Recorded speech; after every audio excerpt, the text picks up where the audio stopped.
There is nothing more elusive in the universe than life. While the Earth is blessed with an abundance of living creatures, scientists have yet to discover definitive signs of life elsewhere in the universe.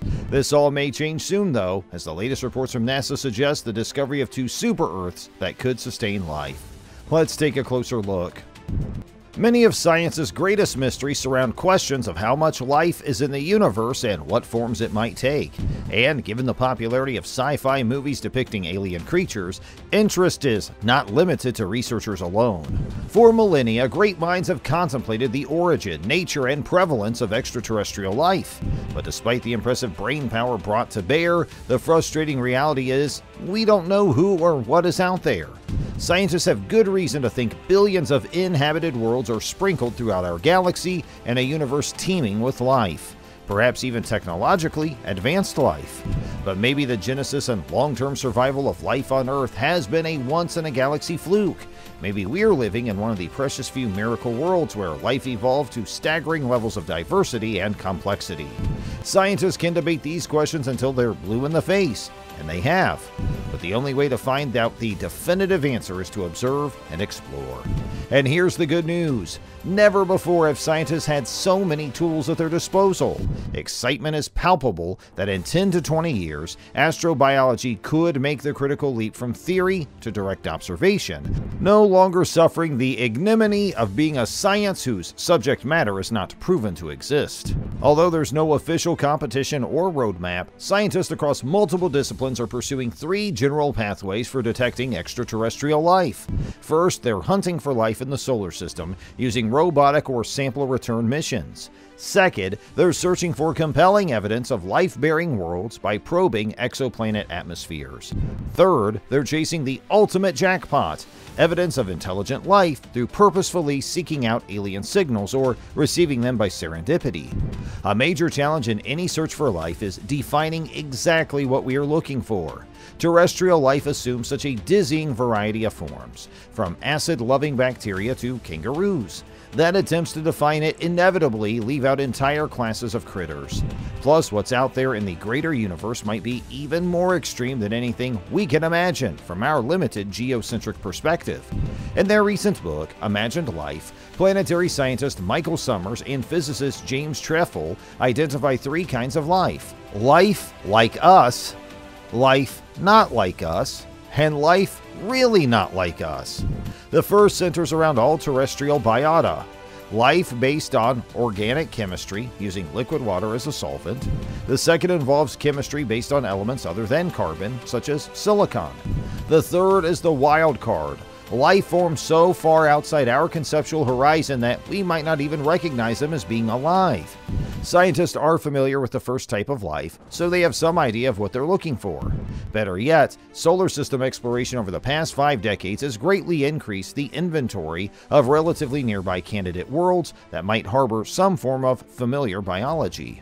Mars remains the most compelling target due to its proximity and overwhelming evidence that liquid water once covered much of its surface.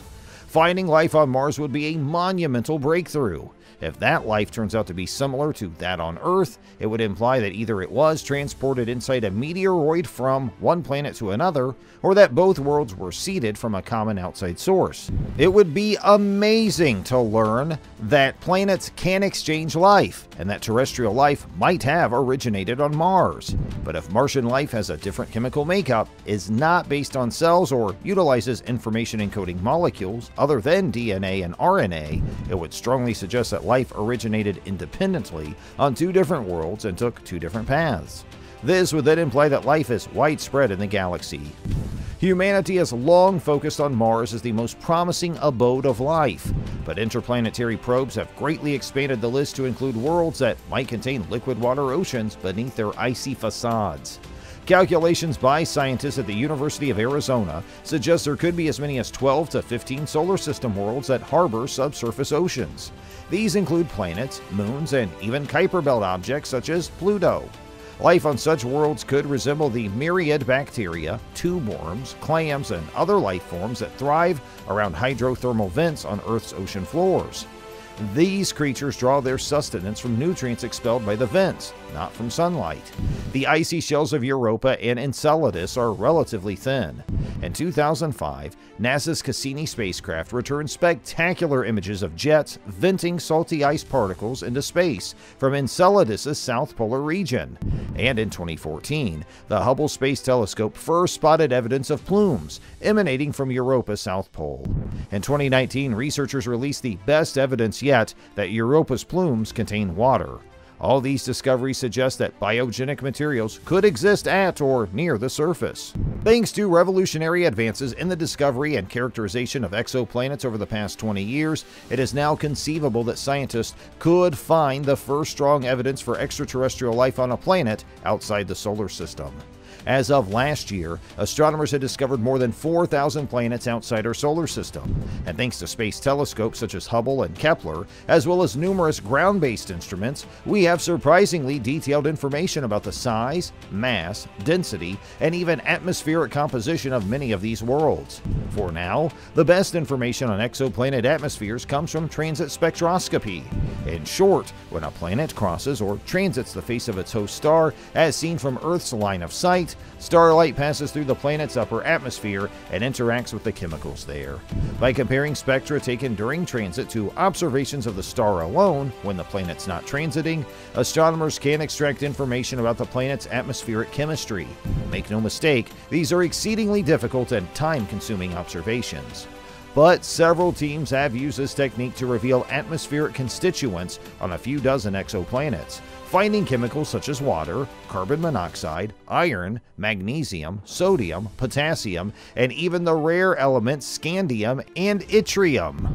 Current telescopes and instruments lack the resolution and sensitivity to reveal combinations of chemicals indicative of life on temperate terrestrial planets, such as free oxygen, carbon dioxide, and methane.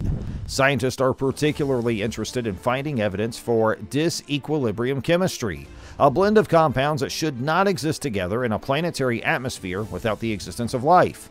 For example, without photosynthetic life to constantly replenish the supply, oxygen and methane would not coexist in Earth's atmosphere.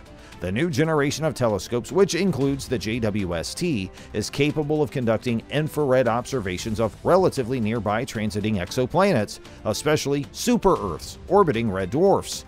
But the telescope's best bet will be finding planets with primitive life resembling that on early Earth, as most biosignatures present in exoplanetary atmospheres might not show up clearly due to the relatively modest spectral resolution of its instruments. The scientific community has higher hopes for upcoming ground-based observatories such as the 24.5-meter Giant Magellan Telescope, the 30-meter telescope, and the European Southern Observatory's 39-meter Extremely Large Telescope, all of which could see first light by the end of the decade.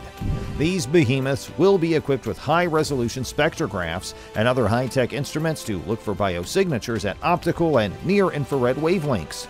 They will be particularly well-suited to detect free oxygen, a clear hallmark of life on our world. Astronomers are also planning new techniques for observing the much larger number of planets that don't transit their parent stars.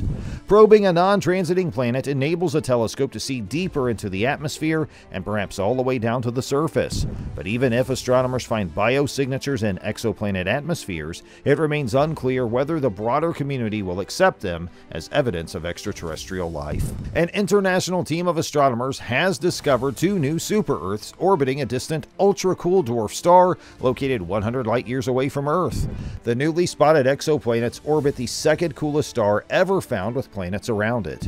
The inner planet of the system, designated LP 890-9b, is around 30% larger than Earth and rapidly orbits the dwarf star in just 2.7 Earth days. The second planet, called LP 890-9c, is slightly larger, at around 40% larger than Earth, and completes its orbit in around 8.5 Earth days. Astronomers believe this second planet is in the habitable zone of its star, where it is neither too hot nor too cold to support the existence of liquid water at its surface. The inner planet was originally identified as an exoplanet candidate by the Transiting Exoplanet Survey satellite, which spots exoplanets as they cross the face of their stars, as seen from Earth, causing a tiny drop in light output. It was then confirmed by telescopes of the Search for Habitable Planets Eclipsing Ultra-Cool Stars project, operated by the University of Birmingham in the UK. The Speculoos team then searched the system for additional exoplanets, which revealed the second world that TESS missed. TESS searches for exoplanets using the transit method by monitoring the brightness of thousands of stars simultaneously, looking for a slight dimming that might be caused by planets passing in front of their stars. However, a follow-up with ground-based telescopes is often necessary to confirm the planetary nature of the detected candidates and to refine the measurements of their sizes and orbital properties. This follow-up work is particularly important in the case of cool stars, like LP-899, because much of their light registers as infrared, to which TESS's sensitivity is limited. That weakness isn't shared by the Speculoos Project telescopes, which are located in Chile and on Tenerife, an island just west of Morocco. These telescopes are equipped with cameras that are very sensitive to near-infrared light. The goal of Speculoos is to search for potentially habitable terrestrial planets transiting some of the smallest and coolest stars in the solar neighborhood. This strategy is motivated by the fact that such planets are particularly well-suited to detailed studies of their atmospheres and the search for possible chemical traces of life with large observatories, such as the James Webb Space Telescope. Scientists compared the discovery of these planets around the cool star LP-899 to finding the exoplanets of the TRAPPIST-1 system, centering on what is currently the coolest star ever found to have planets orbiting it. Of the 7 known exoplanets around TRAPPIST-1, 3 are in the habitable zone, which has made the system a prime target for deeper investigation. And the fact that one of these newly discovered worlds occupies the habitable zone of LP-899 makes further investigation of the system almost equally enticing. This gives astronomers a license to observe more and find out whether the planet has an atmosphere, and, if so, to study its content and assess its habitability. Next, the scientists hope to study the atmosphere of Speculoos 2c with the JWST. If you like this video, please consider this other one, which talks about the Artemis mission and all the things it is expected to discover. Do you think the JWST will find signs of alien life on LP-899b? Please share your thoughts in the comments section below.